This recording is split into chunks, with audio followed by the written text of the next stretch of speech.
Good morning बच्चों। पिछले class में हम देख रहे थे problems related to number of images found by two plane mirrors. आज भी हम प्रॉब्लम ही डिस्कस करेंगे, कुछ एक्स्ट्रा प्रॉब्लम्स। चलिए देखते हैं एक एक करके। देखिए एक प्रॉब्लम है, समझ लीजिए पहले अच्छे से। ये एक प्लेन मिरर है, इस पे एक रे इंसिडेंट होता है जिसके लिए एंगल ऑफ इंसिडेंस है 45 डिग्री। ये इतना ही एंगल बनाते हुए रिफ्लेक्ट होगा, नो डाउट। और यहां पर एक इंक्लाइंड प्लेन मिरर है, यहां से ऐसे ये टकराता है। आपको बताना है कि हॉरिजॉन्टल से ये सपोज अल्फा है, कितना इंक्लाइंड हो, हॉरिजॉन्टल से ये कितना इंक्लाइंड हो ताकि रिफ्लेक्टेड रे जो है वो हॉरिजॉन्टली निकल जाए, यानी कि हॉरिजॉन्टल के पैरेलल निकल जाए। क्वेश्चन एक बार फिर से समझ लीजिए। एक प्लेन मिरर है M1, इस पे एक रे इंसिडेंट होता है जिसके लिए एंगल ऑफ इंसिडेंस है 45 डिग्री। यहां से रिफ्लेक्ट होने के बाद ये दूसरे प्लेन मिरर M2 से रिफ्लेक्ट होता है, ठीक है ना। बताना है कि इस M2 का हॉरिजॉन्टल से कितना इंक्लाइनेशन है ताकि reflected ray parallel to horizontal पास हो, यानी कि हॉरिजॉन्टली रिफ्लेक्ट हो जाए फाइनल इमर्जेंट रे जो है। क्वेश्चन लिख सकते हैं, a ray of light incidents on a plane mirror with angle of incidence equal to 45 degree. A ray of light incident on a plane mirror with angle of incidence 45 degree, full stop. After reflection, it reaches to plane mirror M2 and finally emerges parallel to horizontal, full stop. Find the inclination of mirror M2 from horizontal. ठीक है, देखते हैं हम लोग। देखिए इसको कैसे solve, आप लोग चाहें तो सॉल्व कर सकते हैं, ज्योमेट्री है, आप लोग ट्राई कीजिए वीडियो को रोककर, ठीक है। बन जाना चाहिए, जिनका मैथमेटिक्स जिनका ज्योमेट्री थोड़ा अच्छा है वो जरूर बना लेंगे, ठीक है। वीडियो को रोककर पहले आप बनाने की कोशिश कीजिए। हम आगे बता दे रहे हैं। देखिए इसमें तो किसी को डाउट नहीं होना चाहिए कि ये 45 डिग्री है तो ये कितना होगा 45 डिग्री, ठीक है। ये हॉरिजॉन्टल के पैरेलल है और ये हॉरिजॉन्टल पे रखा हुआ, मतलब ये दोनों लाइन पैरेलल है, यही 45 होगा। जब ये दोनों लाइन पैरेलल है, सपोज A B और ये है C और ये है D, यानी कि AB पैरेलल CD होगा। Hence this angle and this angle दोनों का जोड़ होगा 180 degree, means angle AOD, angle AOD plus angle CDO equal to 180 degree होगा। अब आपको पता है कि AOD की वैल्यू यहां पर कितनी है 45, CDO की वैल्यू कितनी हो जाएंगी हमें पता करना है, वो 135 हो जाएगा, यानी angle CDO equal to 135 degree, ठीक है। यानी कि ये टोटल 135 हो जाएगा। अब आपको पता है कि कोई भी रे ऑफ लाइट मिरर के साथ जितना ये एंगल बनाएगा उतना ही ये एंगल बनाएगा, ये थीटा, टोटल स्ट्रेट लाइन है तो 180 डिग्री होगा। अब उसमें से ये 135 तो ये दोनों मिलकर कितना हो जाएगा, टोटल 180, ये 135 तो दोनों मिलकर कितना हो जाएगा 45 डिग्री। लिखेंगे now 135 plus theta equal to 180 degree, hence theta equal to 22.5 degree. This is the answer. बस आसान है, ज्योमेट्री जानते हो बन जाएगा तुरंत। ये एक स्ट्रेट लाइन है, मिरर है तो स्ट्रेट लाइन होगा, तो इन तीनों एंगल का जोड़ क्या होना है 180। और हम पहले से जानते हैं कि कोई भी इंसिडेंट रे और रिफ्लेक्टेड रे मिरर के साथ इक्वल एंगल बनाते हैं, इसीलिए ये थीटा तो ये भी थीटा, ठीक है। तो यही हुआ कि ये हॉरिजॉन्टल है, ठीक है, तो हॉरिजॉन्टल से ये मिरर थीटा एंगल बना रहा है। ये रे हॉरिजॉन्टल के पैरेलल है, ठीक है, तो हॉरिजॉन्टल के अलॉन्ग ये जितना थीटा उतना ही अल्फा होगा। चलिए, ये था क्वेश्चन नंबर 1 आज के लिए। मिटा रहे हैं, नोट कर लीजिएगा वीडियो रोककर। अब दूसरा क्वेश्चन देखिए, ये एक प्लेन मिरर है, शीशा का बना होता है, थिकनेस होगा कुछ ना कुछ शीशे में। जैसे कोई भी मिरर देखते हैं तो वो शीशा का ही बना होता है ना, और तो उस शीशा का कुछ ना कुछ थिकनेस होता है, मोटाई होता है। ठीक है, आपको बताना है कि इस पॉइंट ऑब्जेक्ट का कितना इमेज बनेगा इस मिरर में। तो देखिए, जहां कहीं भी थिकनेस आ जाएगा वहां पर इनफाइनाइट नंबर ऑफ इमेज बनेंगे। कैसे? तभी हम समझा रहे हैं कैसे बनेंगे। और चलिए, इनफाइनाइट तो बनेगा, और आपको बताना है इन सारे इमेजेस में कौन सा इमेज ब्राइटेस्ट होगा। इन सारे इमेजेस में कौन सा इमेज ब्राइटेस्ट होगा आपको बताना है। तो देखिए, हम आपको बताते हैं कि किसी भी मिरर में जितनी बार रिफ्लेक्शन होता है उतना ही इमेज बनता है। ठीक है, तो मान लीजिए ये कोई रे ऑफ लाइट है, ठीक है, ये इंसिडेंट हुआ, इसकी इंटेंसिटी मान लीजिए 100% है, यानी कि 100 आई है। ठीक है, देखिए यहां पर भी रिफ्रैक्शन होगा, चूंकि हम रिफ्रैक्शन अभी नहीं पढ़ा रहे हैं। ठीक है, तो हम उतना डायग्राम हम नहीं बनाए, ऐसे रिफ्रैक्शन तो होना ही है। ठीक है ना, ये टुवार्ड दी नॉर्मल तो झुक ही जाएगा ऐसे। चलिए, एक बार रिफ्रैक्शन हुआ ना, जब रिफ्रैक्शन हुआ तो रिफ्रैक्शन के कारण एक इमेज बनेगा, उस इमेज की इंटेंसिटी बहुत ही कम होगी। चलिए, उसके बाद अब इस सरफेस पे रिफ्लेक्शन होना है, और इस रिफ्लेक्शन की वजह से एक इमेज बनेगा। ठीक है, कहां पर इमेज बनेगा? यहां पर पहले तो ये है, ये यहां पर दिखेगा आइडिया, जो भी है यहां पर रिफ्लेक्ट होगा, और फर्स्ट इमेज बन जाएगा ये जहां पर है, वहीं पर इमेज लगभग बन जाएगा। उस इमेज को हम नहीं दिखा रहे हैं। ठीक है, तो यहां पर 100 आई है। सपोज कीजिए कि रिफ्रैक्शन के कारण, देखिए यहाँ पर कि जब कभी किसी ट्रांसपेरेंट सरफेस पे कोई रे ऑफ लाइट जाता है तो 3 फिनोमेना होता है। पहला, कुछ पार्ट एब्जॉर्ब हो जाता है, कोई भी सब्सटेंस, ठीक है, अपने पर पड़ने वाली लाइट को एब्जॉर्ब कर लेते हैं थोड़ा ना थोड़ा। कुछ पार्ट रिफ्लेक्ट कर दिए जाते हैं। ठीक है, यहां से कुछ पार्ट रिफ्लेक्ट होंगे। ठीक, कुछ पार्ट वो ट्रांसमिट कर दिए जाते हैं, तो ये पार्ट जो है ट्रांसमिट कर दिए गए हैं। ठीक है, ये ट्रांसमिटेड पार्ट है। तो देखिए यहाँ पर, तो यहाँ पर क्या है कि मान लीजिए 100% लाइट यहाँ पर इंटर हो रहा है। ठीक है, तो यहाँ पे पहले रिफ्लेक्शन से एक इमेज बनेगा। ठीक है, अब यहाँ पे होगा रिफ्रैक्शन, अब ये डेंसर से ज़्यादा जा रहा है रेयरर में। ठीक है ना, जब जा रहा है तो नॉर्मल से दूर थोड़ा जाएगा, ये ऐसे मुड़ जाएगा। ठीक है, अब देखिए उसके बाद एक रिफ्लेक्शन यहां भी हुआ होगा। सपोज रिफ्लेक्शन में देखिए, ट्रांसपेरेंट सरफेस के द्वारा जब रिफ्लेक्शन होता है, ट्रांसपेरेंट सरफेस के द्वारा जब रिफ्लेक्शन होता है तो उस रिफ्लेक्टेड लाइट का अमाउंट बहुत ही कम होता है, इंटेंसिटी बहुत ही कम होता है। मैक्सिमम हम मान लेते हैं कि 10% रिफ्लेक्ट हो रहा है। जैसे मान लीजिए ट्रांसपेरेंट सरफेस है, ट्रांसपेरेंट, इस पे जब कोई लाइट जाएगा तो कुछ पार्ट ट्रांसमिट हो जाता है और कुछ रिफ्लेक्ट हो जाता है। रिफ्लेक्टेड लाइट का परसेंटेज बहुत ही कम होता है, हो सकता है 10%, 5%, 2%, ऐसे। हम मैक्सिमम 10% मान लेते हैं, यानी कि 10i, तो ये 90i हो गया। ये प्योर स्मूथ सरफेस है, मान लेते हैं टोटल ये रिफ्लेक्ट हो गया है, 90i का 90i जा रहा है यहाँ पे। अब देखिए यहाँ पे फर्स्ट इमेज बनना है। ठीक है, यहां पर सेकेंड इमेज बनना है रिफ्लेक्शन से, सेकेंड इमेज, और यहां से जो रिफ्लेक्टेड लाइट है वो पर्सन को दिखेगा।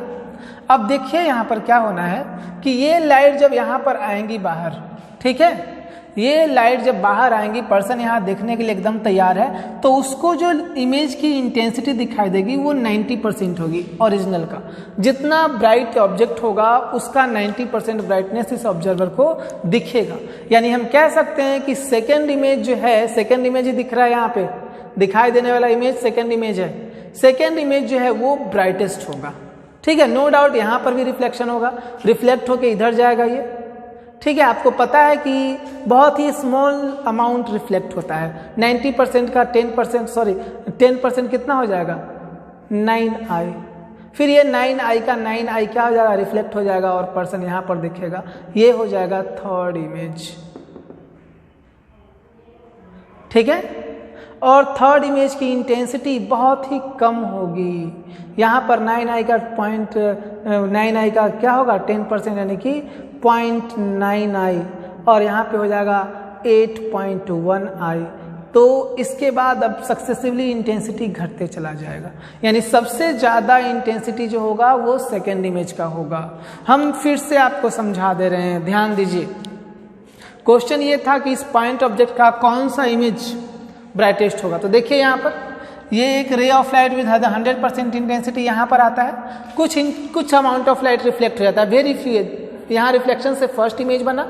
ठीक है, फर्स्ट इमेज बना तो इसकी इंटेंसिटी बहुत ही कम है, 10% है ओरिजिनल का। 90% अंदर चला गया, यहाँ से फुल रिफ्लेक्शन हुआ। ठीक है, 90 का 90% यहाँ से रिफ्लेक्ट होकर यहाँ पर सरफेस पर जब आता है तो अगेन रिफ्लेक्शन और रिफ्रैक्शन दोनों हो रहा है। रिफ्लेक्शन हुआ तो आपको पता है कि ट्रांसपेरेंट बहुत ही कम रिफ्लेक्ट करता है। मान लिया मैंने कि 10% किया रिफ्लेक्ट, तो 90 का 10% 9 है, यहाँ रिफ्लेक्ट हो गया, बाकी का बाकी सब का सब यहाँ पर क्या हो गया? रिफ्रैक्ट हो गया। और सबसे ज्यादा इंटेंसिटी देखोगे तो यही होगी, और सबसे ज्यादा ब्राइट यही होगा, सेकेंड इमेज। फिर ये यहाँ पर आया, फुल रिफ्लेक्शन हुआ, 9i का 9i, फिर इसका 10% रिफ्लेक्ट हुआ और बाकी सब बाहर ट्रांसमिट हो गया, जिसकी इंटेंसिटी बहुत ही कम है, 8.1i। ठीक है, तो सेकेंड इमेज ब्राइटेस्ट होगा। ठीक है, चलिए प्रॉब्लम का अंत हम यहीं पर करते हैं। प्रॉब्लम्स का अंत यहीं पर करते हैं। अब आते हैं हम फील्ड ऑफ व्यू पे, नया टॉपिक। हमारा नया टॉपिक है field of view. Field of view, ध्यान से पढ़िएगा इस टॉपिक को, काफी इंपॉर्टेंट है, बेसिक है पूरे लाइट का, प्लेन मिरर में। देखिए फील्ड ऑफ व्यू, सबसे पहले तो ये पता होना चाहिए कि फील्ड ऑफ व्यू क्या होता है। देखिए यहां पर फील्ड ऑफ व्यू एक रीजन है। ठीक है, किसी खास मिरर से किसी खास डिस्टेंस पर फील्ड ऑफ व्यू एक रीजन होता है। उस रीजन में यदि पर्सन है तो इमेज देख सकता है किसी ऑब्जेक्ट को, यदि फील्ड ऑफ व्यू में पर्सन नहीं है तो इमेज नहीं देख सकता है। हम इसी बात को थोड़ा अच्छे से इलैबोरेट करते हैं। जैसे देखिए ये एक मिरर है, ठीक है, थोड़ा और छोटा करते हैं। हमने यहां पर एक ऑब्जेक्ट रखा। अब हम बताते हैं कि इस डिस्टेंस पर, एक खास डिस्टेंस की बात करते हैं हम, इस डिस्टेंस पर बताइए इस ऑब्जेक्ट के लिए फील्ड ऑफ व्यू क्या है। इस डिस्टेंस पर इस ऑब्जेक्ट, पॉइंट ऑब्जेक्ट के लिए फील्ड ऑफ व्यू क्या है, मतलब इस लाइन पर, इस रीजन में कोई पर्सन कहाँ कहाँ हो, कहाँ कहाँ पर लाई करे ताकि इसका इमेज देख ले इमेज में। फील्ड ऑफ व्यू का मतलब यही हुआ कि इस रीजन में, इस डिस्टेंस पर पर्सन यहाँ पर हो कि यहाँ पर हो कि यहाँ पर हो कि यहाँ पर हो, कहाँ पर हो ताकि इसका इमेज मिरर में देख सके। तो आप ही बताइए, पर्सन यदि यहाँ पर हो तो क्या इसका इमेज मिरर में देख सकता है? देखिए इसको कैसे सॉल्व करते हैं। क्या करते हैं, मिरर का दोनों एंड से एक एक रे ऑफ लाइट को रिफ्लेक्ट करा दीजिए। एक रे ऑफ लाइट यहाँ से ऐसे गया, नॉर्मल आप ड्रॉ कीजिए, जितना एंगल ऑफ इंसिडेंस उतना ही एंगल ऑफ रिफ्लेक्शन। ठीक है, ये ऐसे होके रिफ्लेक्ट हो गया। ठीक है, अब एक रे ऑफ लाइट इस एंड से पास कराइए, मान लीजिए यहां तक, जितना एंगल ऑफ इंसिडेंस ये है उतना ही एंगल ऑफ इंसिडेंस ये होगा, इसको यहां से पास कराइए। अब देखिए इस लाइन पर ये रिफ्लेक्टेड रे इतने रीजन को इंटरसेक्ट कर रही है, तो ये रीजन हो जाएगा इस लाइन पर फील्ड ऑफ व्यू। मतलब कोई पर्सन इन दोनों लाइन के बीच में है तभी ये इमेज देख सकता है। इमेज कहाँ पर बनेगा? जहाँ पर ये कट जाए, जहाँ पर जो भी है इमेज यहाँ पर ही बनेगा। जहाँ पर भी कट जाएगा वहाँ पे इमेज बनना है, ठीक है। जो भी है इमेज यहाँ पर बनेगा लगभग इमेज। अब इस इमेज को पर्सन तभी देख पाएगा जब इस रीजन में लाई करता हो। यदि पर्सन यहाँ पर भी होगा तो इमेज नहीं देख पाएगा, यहाँ पर होगा तब देख पाएगा, ठीक है। अरे कॉमन सेंस वाली बात है। मान लो कि आपके पास एक छोटा सा मिरर है, छोटा सा मिरर ऐसे, ठीक है, ऐसे है छोटा सा मिरर। और क्या है कि पेड़ पर कोई चिड़िया है, पेड़ पर कोई चिड़िया है, यहाँ पर ऐसे पेड़ पर कोई चिड़िया है। अब नो डाउट आप यहाँ पर होगे, अंदाजा लगाइए, तभी आप इस चिड़िया को देख सकते हो इस मिरर में। आप यहाँ पर होगे तो क्या चिड़िया को देख सकते हो मिरर में? नहीं देख पाओगे, ठीक है। आपको देखने के लिए नीचे ही रहना पड़ेगा। मान लो चिड़िया इधर है, चाहे बंदर इधर है, जो भी है, चिड़िया मानो या बंदर मानो, कुछ भी है। अब इस बंदर को देखने के लिए आपको यहाँ पर होना पड़ेगा, या फिर यहाँ पर हो तो मिरर को ऐसे रोटेट करना पड़ेगा। यानी कहने का मतलब हुआ इमेज हमेशा मिरर जो है बनाता ही है किसी ऑब्जेक्ट का, हर हमेशा बनाएगा, बस देखने के लिए खास पोजीशन होता है, ठीक है। इस बंदर को देखने के लिए यहाँ कुछ नीचे होना पड़ेगा हमें मिरर से, तभी दिखाई देगा। कारण क्या है? इस बंदर के द्वारा से रिफ्लेक्टेड लाइट मिरर से एक यहाँ से रिफ्लेक्ट होगा, एक यहाँ से रिफ्लेक्ट होगा, और इस रिफ्लेक्टेड लाइट के बीच में कोई पर्सन पड़ना चाहिए, तभी बंदर दिखाई देगा। ये पर्सन ए है, ये पर्सन बी है। पर्सन ए इस फील्ड ऑफ व्यू में नहीं है, इसीलिए पर्सन ए को ये बंदर दिखाई नहीं देगा, पर्सन बी को दिखाई देगा, ठीक है। फील्ड ऑफ व्यू समझ में आ रहा है? एक और एग्जांपल हम दे रहे हैं फील्ड ऑफ व्यू का।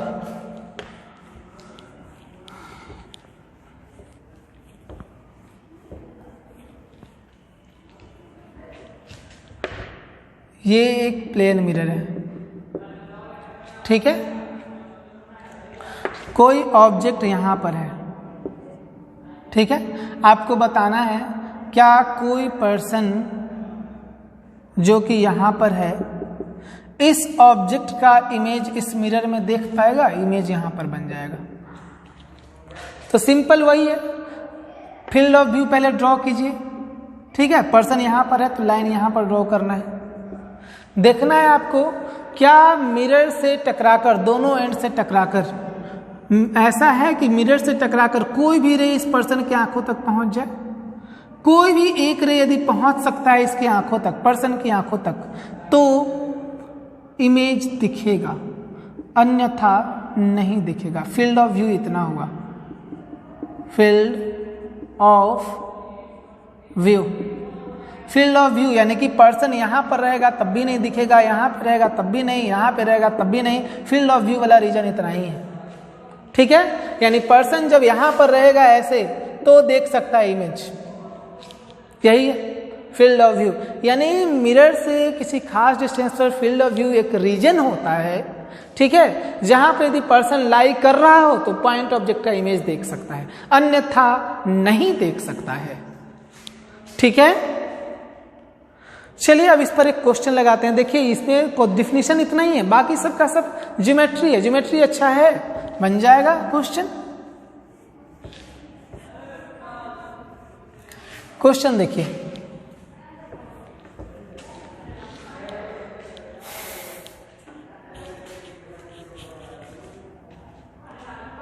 ये एक प्लेन मिरर है,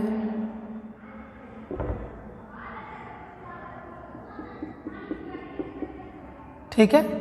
ये कोऑर्डिनेट है, ओरिजिन पे कोई पर्सन है, ठीक है।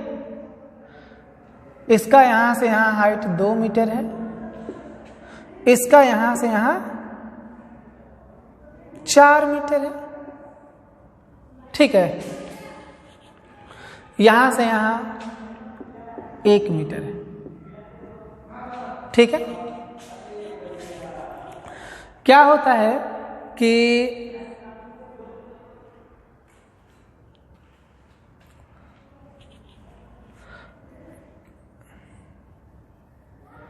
आपको बताना है कि इस लाइन पर, इस y एक्सिस पे, ये y एक्सिस है,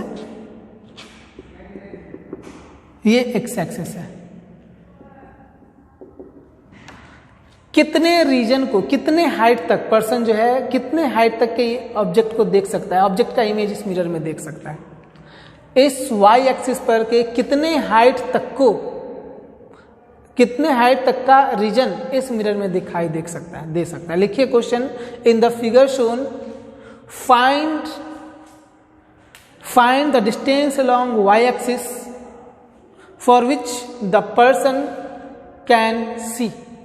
मतलब y एक्सिस के कितने रीजन को पर्सन देख सकता है इस मिरर में। देखिए ज्योमेट्री है, ज्यादा कुछ नहीं है। यहां इसकी आंखों से 2 रे निकालिए जो मिरर के एंड से होकर जाता हो। एक यहां से नॉर्मल आप ड्रॉ कीजिए, ये हमको रीजन पता चल गया, ठीक है। ये इसका कोऑर्डिनेट पता कीजिए सबसे पहले। तो इसका कोऑर्डिनेट पता करने के लिए क्या ज्योमेट्री आप लगाइएगा, जरा देखिए। तो ये थीटा, तो ये θ1 मानिए, तो ये भी θ1, ठीक है। ये यहां से यहाँ हाइट कितना है, 1 मीटर है, तो नो डाउट ये भी यहां से यहाँ कितना हो जाएगा, 1 मीटर हो जाएगा। तो ये 1 मीटर है, तो ये कितना हो जाएगा, 2 मीटर, क्योंकि ये दोनों कॉन्ग्रुएंट ट्रायंगल है। तो ये यहाँ से यहाँ 1 मीटर, तो ये 2 मीटर हो जाएगा। हो तो गया, निकल गया ज्योमेट्री से। ये दोनों कॉन्ग्रुएंट होते हैं और ये दोनों बराबर होते हैं। लेकिन हमेशा कॉन्ग्रुएंट ट्रायंगल यूज नहीं करना है। आप यूज करना है आपको, तो आप यूज कीजिए tan थीटा। बहुत सारे क्वेश्चन में कॉन्ग्रुएंट आपको नहीं मिलेगा, लेकिन tan θ1 का रिलेशन जरूर मिल जाएगा। तो tan θ1 इक्वल टू, सपोज कीजिए कि ये डिस्टेंस x है, ठीक है। तो tan θ1 जो हो जाएगा वो हो जाएगा x बाय, और ये डिस्टेंस y है, ठीक है। तो x बाय 4, ठीक है। नाम दे देते हैं, पहले नाम आप दीजिए। ये x बाय 4 हुआ। नाम दीजिए O A B C D।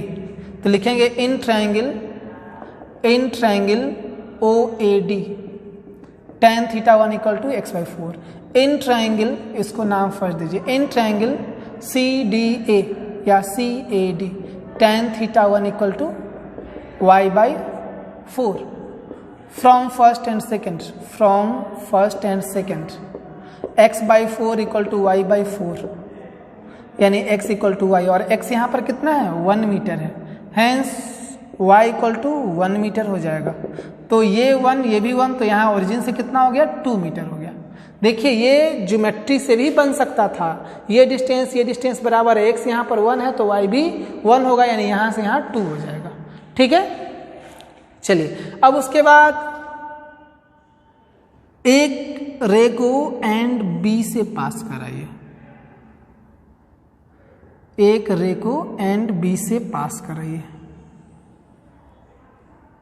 ठीक है। जितना एंगल ऑफ इंसिडेंस था उतना ही एंगल बनाते हुए यहाँ पर जाएगा। ये आप नॉर्मल पहले ड्रॉ कीजिए, ये 90 डिग्री होगा। ये सपोज θ2 है, तो ये भी θ2 होगा, ठीक है। अब आपको पता क्या करना है, देखिए तो यहाँ से यहाँ तक का डिस्टेंस कितना है, ये डिस्टेंस यहाँ से यहाँ तक का डिस्टेंस होगा, यानी कि 3 मीटर। तो ये डिस्टेंस भी यहाँ से यहाँ कितना हो जाएगा, 3 मीटर।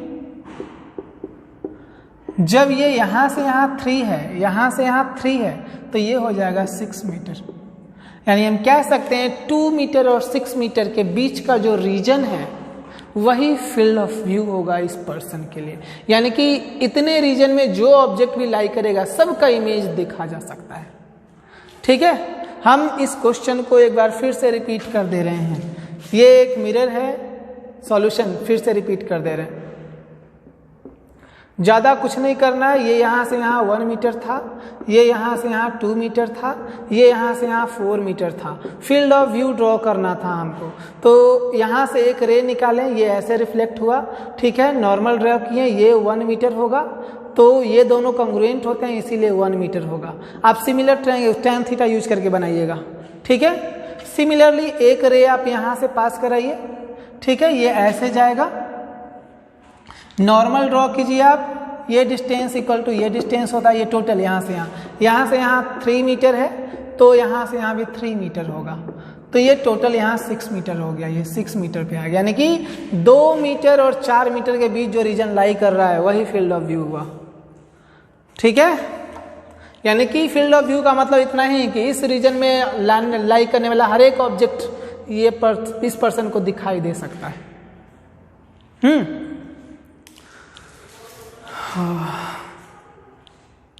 ठीक है, दिक्कत हो रही होगा वीडियो पॉज करके, मतलब सॉरी बैक करके दोबारा आप देख लीजिए इसको।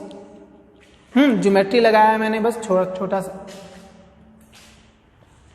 मिटा रहे हैं, नोट कर सकते हैं आप।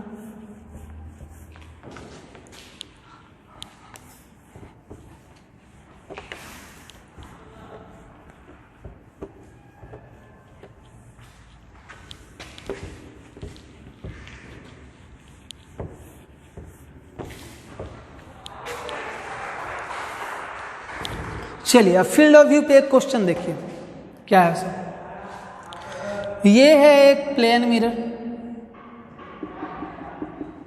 ये यहां पर एक वॉल है, वॉल बहुत बड़ी वॉल है, एक कीड़ा है, इंसेक्ट या चींटी मान लो, जो भी है, ये बहुत ही तेजी से ऊपर जा रही है, ठीक है, बहुत ही तेजी से।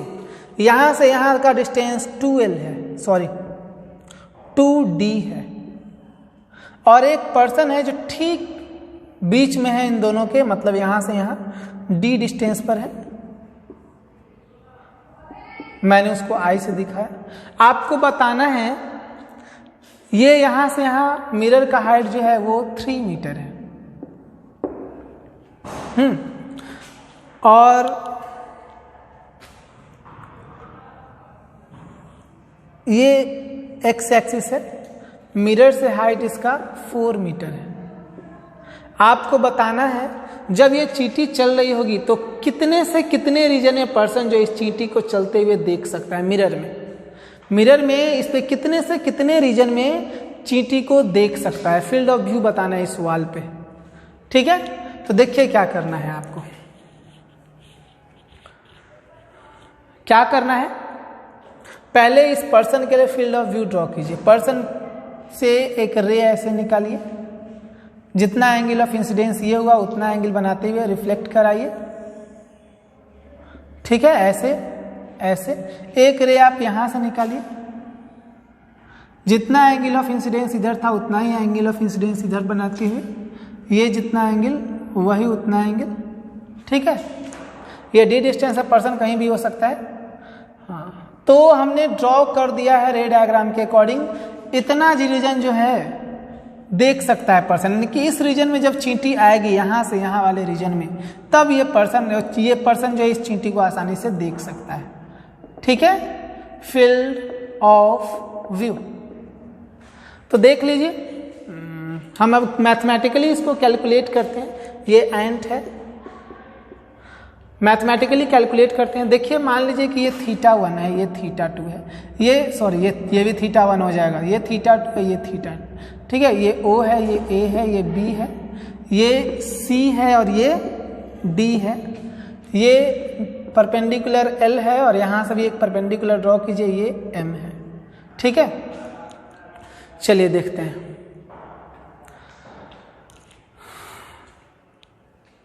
लिखेंगे in triangle LAC, in triangle LAC tan θ2 equal to क्या हो जाएगा, tan θ2 equal to perpendicular distance, हम मान लेते हैं ये डिस्टेंस x है या x1 है, तो x1 by this distance 2d, x1 bye 2d, ठीक है।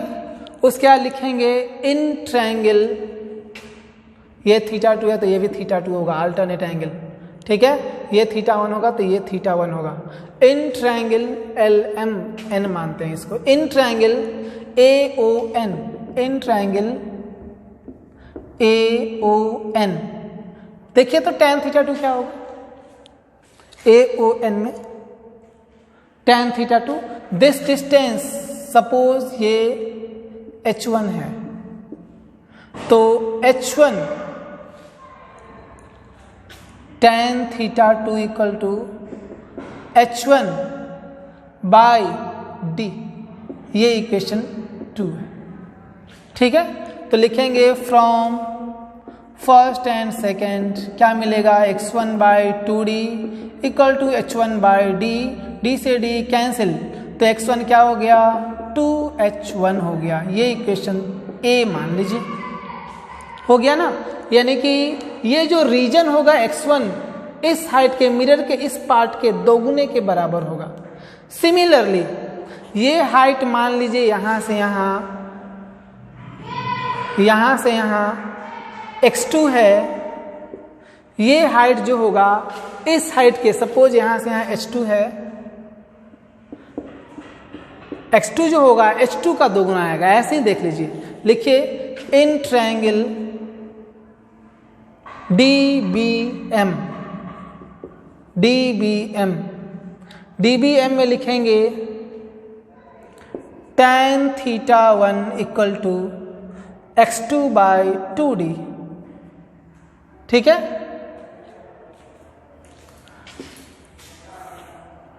ये third in triangle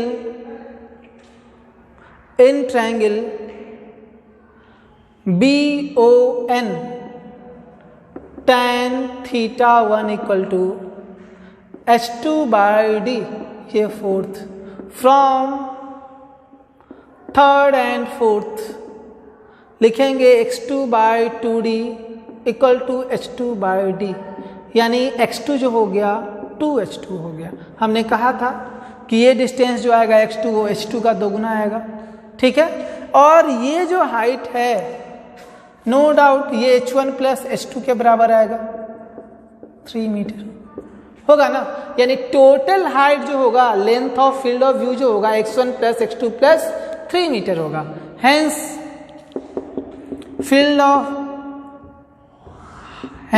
height of field of view equal to हो जाएगा x1 plus x2 plus 3 metre. x1 कितना है 2H1 plus 2H2 plus 3, 2 common हो जाएगा H1 plus H2 plus 3 means 2 और H1 प्लस H2 तो 3 है ना जी, प्लस 3 यानी ये हो जाएगा 9 मीटर। यही है हमारा आंसर।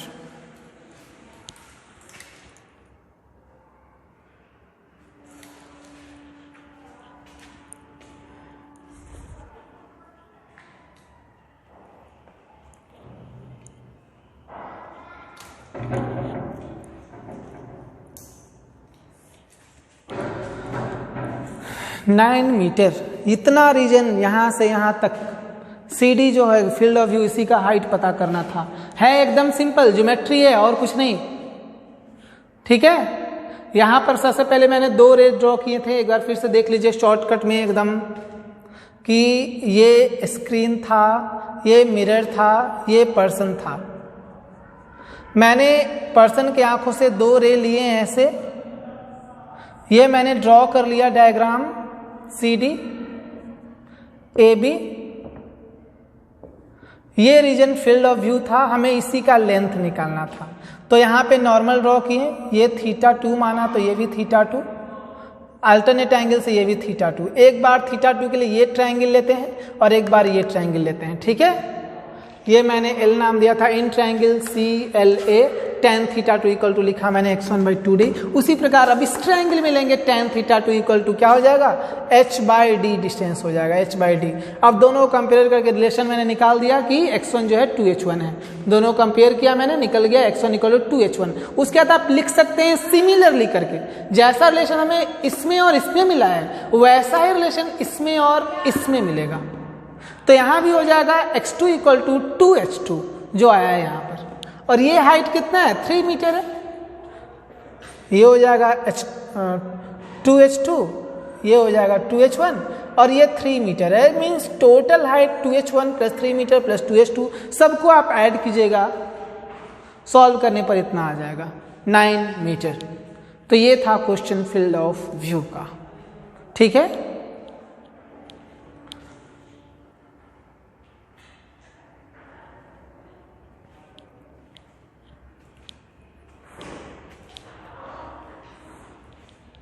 अब इसी से और क्वेश्चन पूछ सकता है कि इस चींटी का स्पीड है 10 सेंटीमीटर प्रति सेकंड, तो बताइए कितने समय तक ये पर्सन इसको देखते रहेगा।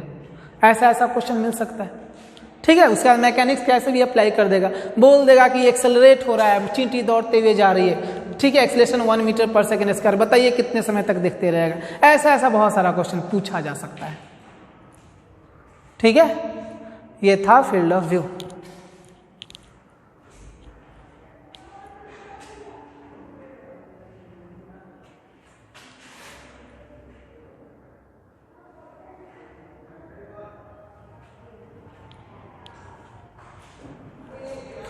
एक बार फिर से हम समझा दे रहे हैं,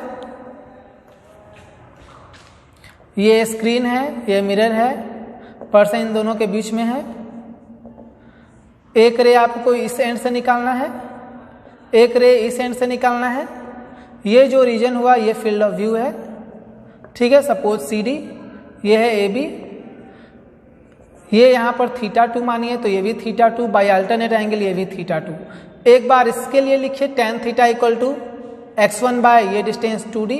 एक बार इस ट्रायंगल में लिखिए tan θ2 क्या होगा, ये h1 मान लीजिए, तो h1/d हो जाएगा, वही मैंने लिखा है। इन ट्रायंगल इतना और इन ट्रायंगल इतना, tan थीटा यहाँ पर x1/2d या h1/d। सॉल्व कर दोनों को कंपेयर किए, tan थीटा को इक्वेट किए, आ गया x1 इक्वल टू 2h1। उसके बाद इन दोनों में जो रिलेशन था ठीक वैसा रिलेशन इस ट्रायंगल और इस ट्रायंगल में होगा, ठीक है। इसमें भी आ जाएगा कि ये यहां से यहाँ h2 है, तो x2 जो होगा वो 2h2 हो जाएगा। टोटल डिस्टेंस आ जाए निकालना हो तो x1 plus x2 plus 3 metre. बस इतना ही मिटा रहे हैं।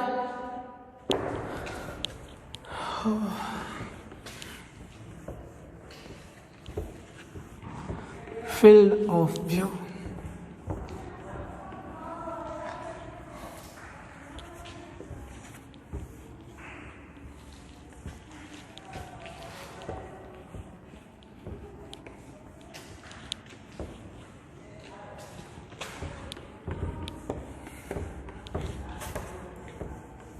चलिए अगला क्वेश्चन देखिए।